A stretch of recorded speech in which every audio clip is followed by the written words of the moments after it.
Let me take you deep into the heart of Halas Hall, deeper than any camera has gone, deeper than the reports, the headlines, the press conferences, into the nerve center of one of the most dramatic, high-stakes transformations unfolding in the entire National Football League right now.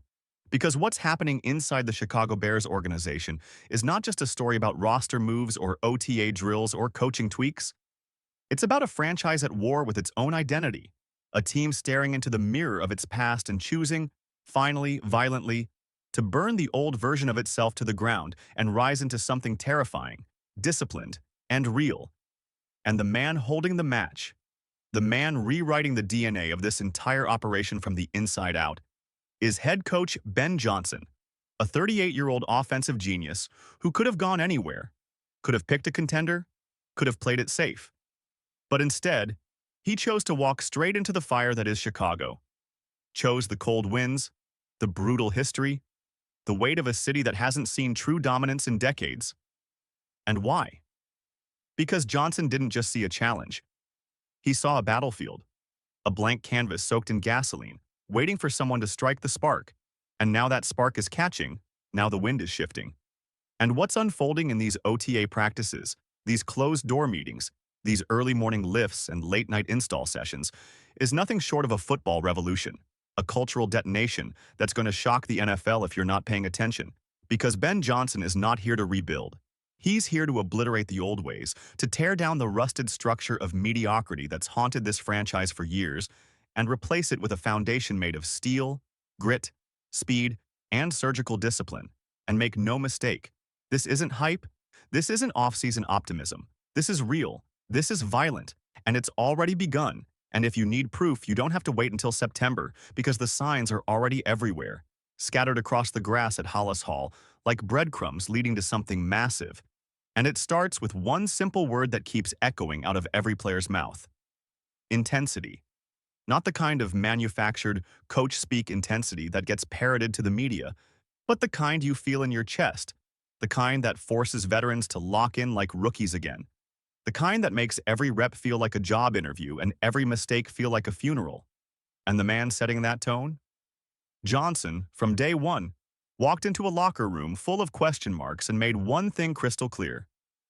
There will be no passengers, there will be no shortcuts, and anyone looking for comfort, well, they won't last 5 minutes in this new Bears culture.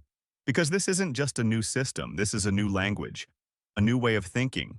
And to test it, to forge it under real pressure, Johnson made a decision that tells you everything about who he is and what kind of team he's building.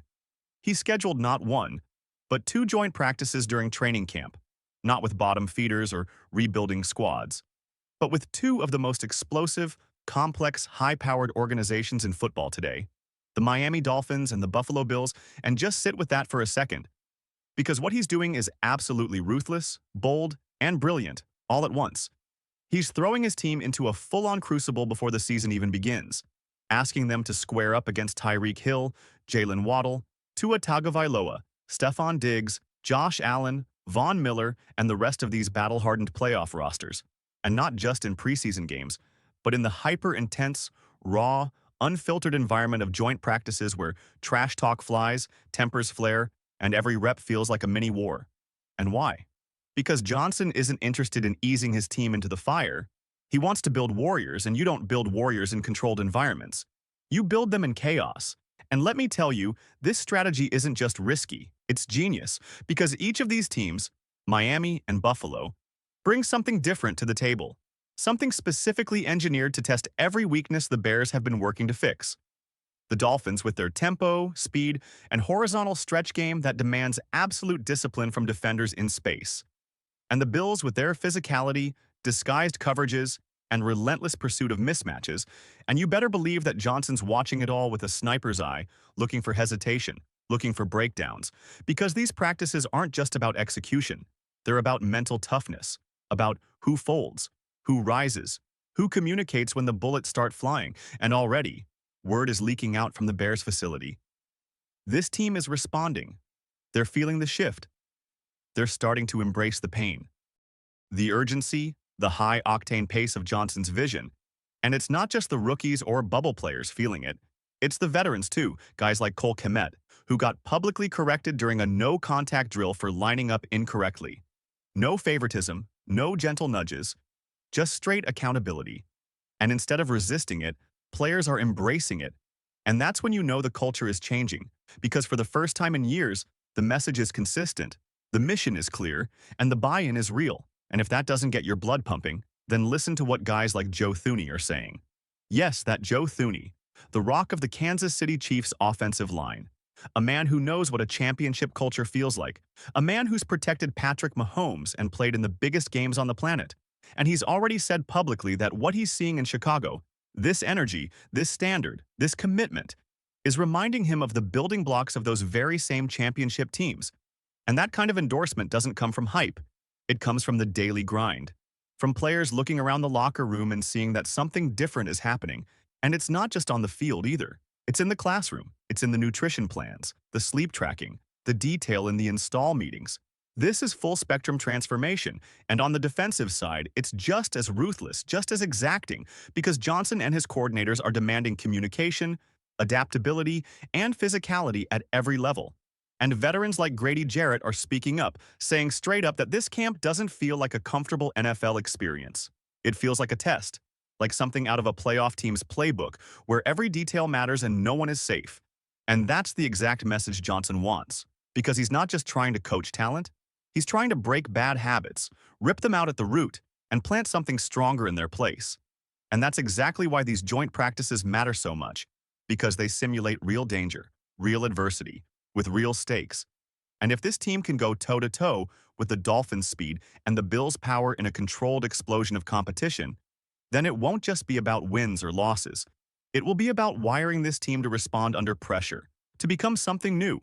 And there's also a deeply psychological layer to these matchups too, because both the Bills and Dolphins have former Bears players on their rosters.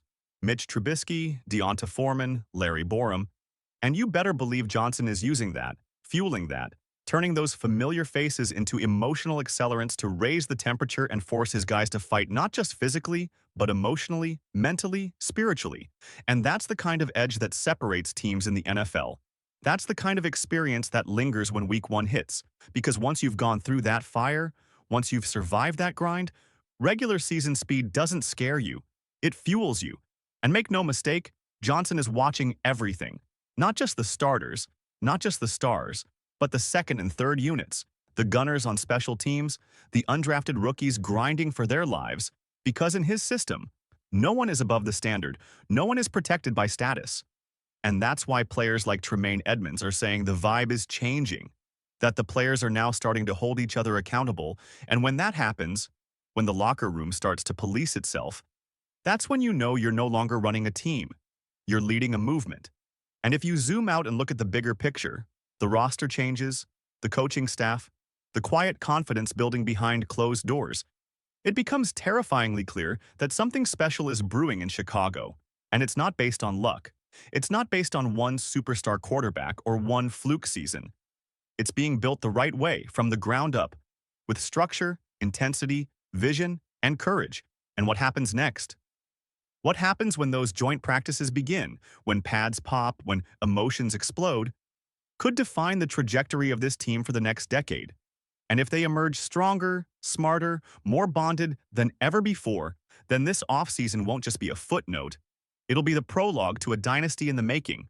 So I'm telling you right now, don't blink, don't doubt, and don't you dare sleep on what's happening at Hallis Hall, because Ben Johnson isn't just building a team.